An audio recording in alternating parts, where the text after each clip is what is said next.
قل يا عبادي الذين أسرفوا على أنفسهم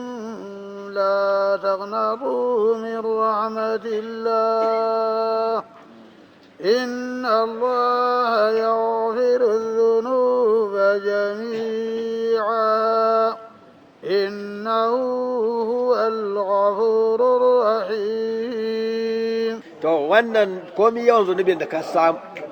komi yawan zunubin da ka hau, kada ka yi tsammani ka ɗebe tsammani cewa Allah ba zai gafarta ma ba. Gashi yace qul ya ibadiyal ladina asrafu, Allah yace ma annabi yace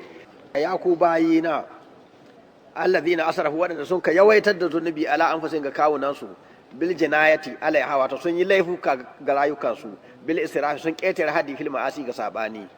to la taqanadu min rahmatillah ka ce musu kada ku ɗebe tsammani daga rahama ubangiji in kun tuba zai yafe muku duka inna allaha yaghfiru dhunuba jami'a Allah na gafarta zunubai gaba ɗaya liman taba min shirki ga wanda ya tuba daga kafirci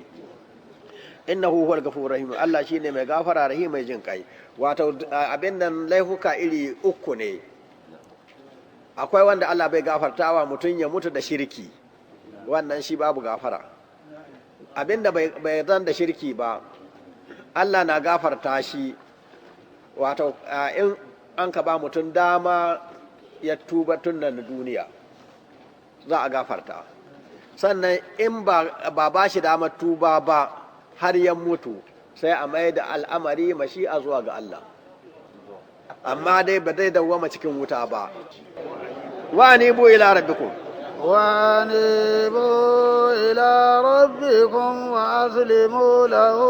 من قبل أن يأتيكم العذاب ثم لا